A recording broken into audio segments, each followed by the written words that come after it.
Continuing with the environment, the damage caused by flooding in particular, as well as other natural disasters in many states, are made worse by the absence of funding, as well as capacity for state emergency management agencies to respond timely and in an efficient manner. Well, that's the view of the Director General of the National Emergency Management Agency, NEMA, Mustafa Maihaja. Mr. Mahaja told Channels Television's Ladia Keredoluale on our current affairs program, Newsnight, that in the current situation, the agency continues to work with the state and local governments to improve their abilities.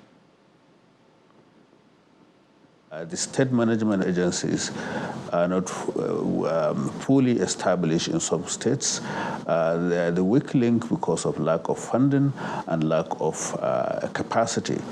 So that is why more often than not, NEMA is sometimes even overstretched because a minor disaster in a village around Elisha or so, they will be looking for NEMA to come. The chairman of the governing council in the National Economic Council meetings in 2 occasions drew the attention of the governors to put more resources to equip the state emergency management agencies and also to give them, to provide as much capacity, to build their capacity as much as possible so that they will be up to their responsibilities. We work together in wherever we are, even if it is their responsibility or if it is a minor or major disaster. We interface with them and we work together.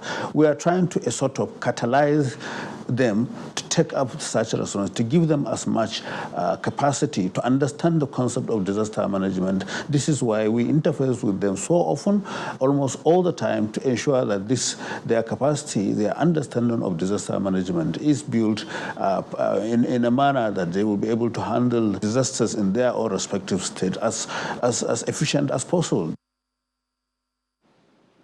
For the full interview with Mr. Maihaja, do watch Newsnight tomorrow, Monday, September 16, 2019 at 9 p.m. only on Channels Television. As the rains pick up in intensity, the after effects on communities are devastating.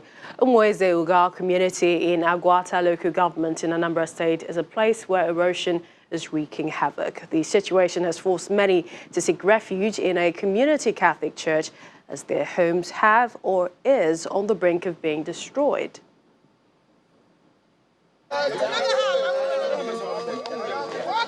The stress is taking over villages under Uga community in Agwata local government area of Anambra State.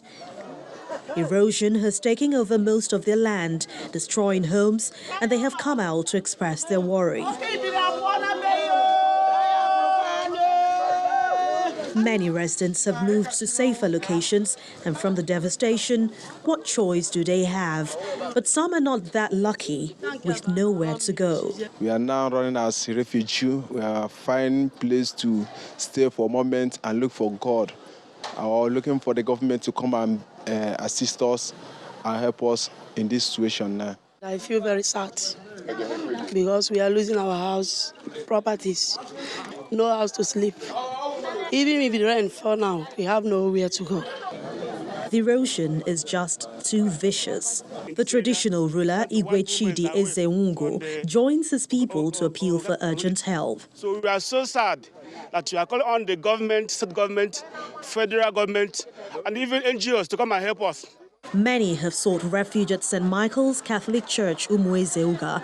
How much the church can bear after a while is unsure, but the senior special assistant to the state governor on new map erosion, flood and climate change discloses that the arrangements are underway for this to be addressed.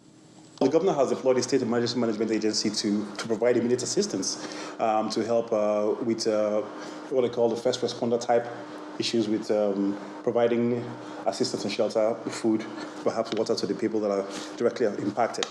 Right now, we're beginning to look at the engineering design as well as the social safeguards issues that needs to be addressed to begin intervention that is required. The people hope that the much-needed help will arrive quickly to secure their lives and property.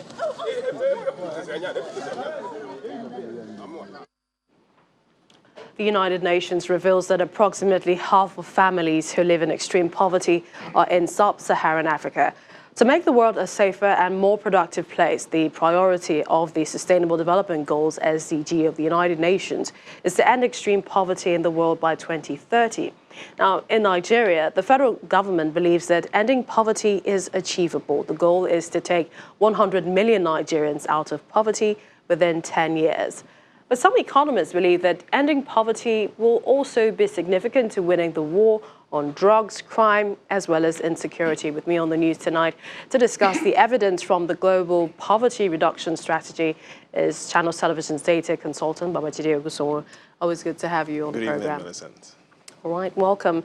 Is there a global consensus about what causes poverty or how extreme poverty is defined?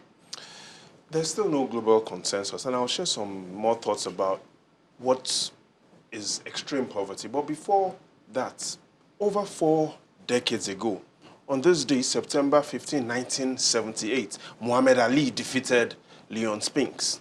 But today, the focus isn't about remembering how Ali defeated Spinks. Our focus should be on when will Africa defeat poverty. You had talked about the definition of extreme poverty. And while a lot of people accept that poverty is not just the absence of income, and poverty is also the access that families should have to electricity, education, and medical care, there are still concerns about how many Nigerians are still living in extreme poverty. And to be able to solve that, we need to understand what is extreme poverty. So I think the first thing we should take a look at carefully is what is extreme poverty? And if we take a look at that, we'll find out that the World Bank and the United Nations defines extreme poverty as at 1990 to be families living on less than, excuse me, $1 a day. And by 2008, that definition had changed to families living on below $1.25 a day. Today, what is extreme poverty? The definition is any individual who is living on less than $1.90 a day. Let me make myself very clear, Millicent. Here is a 2-pound coin. If I give you this coin and you raise it up, the evidence shows that approximately half of Nigerians will rush towards you if you lift this coin up. And that is the challenge we face today, extreme poverty. But is there hope? Yes, the evidence shows that there is hope. The federal government believes that it can remove 100 million Nigerians out of poverty in 10 years. I mean, we're looking at 10 million in a year, over 800,000 in a month. Is this possible? And what should it do to achieve this? Because if we look at the second term, for example, of the federal government and maybe a few states, they've clocked 100 days. And if you do the calculation, has those numbers been lifted out of poverty? You know, Millicent, it will be a misrepresentation of the fact if we see that the government has no plans to remove people and Nigerians out of poverty. Yes, the government is making plans. The social investment program of the government is one good step to do that. But I want you to listen carefully to this.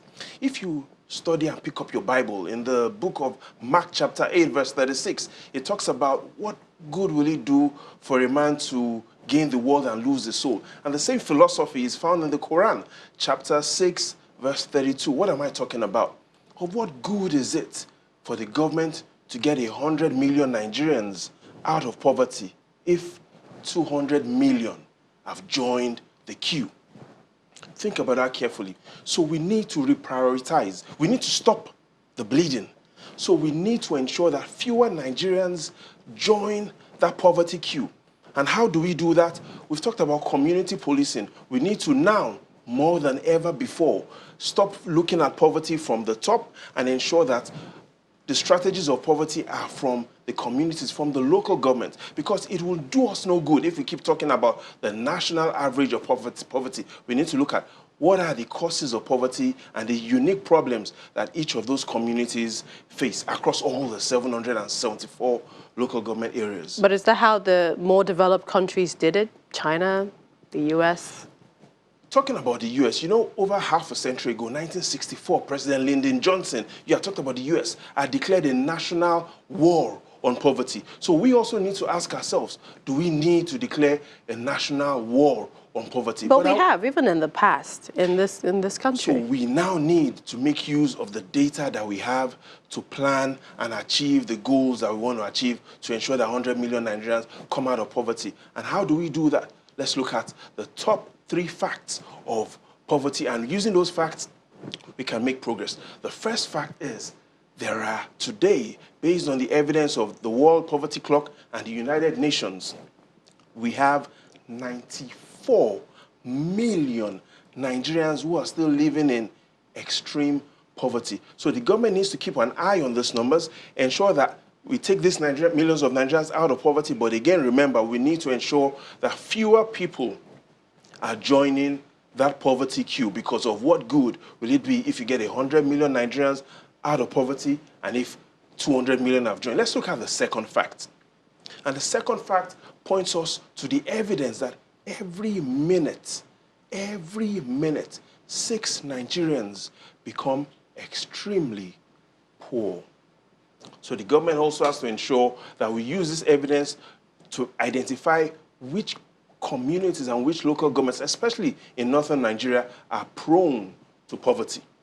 And then the third fact allows us to see that the Sustainable Development Goals of 2030 still has to be the focus of the government to ensure that we minimize poverty to the most bearable minimum. These are really scary figures, looking at, 94 million extreme poverty, and you said so many things now. So government should watch to ensure that people don't fall into that, and should also make sure that the number does not increase. Isn't that a difficulty? How are they going to do that? And what does your crystal ball say for the future of this country? You know, the evidence shows that despite all the challenges we face, if the history books are to be rewritten, I have a dream.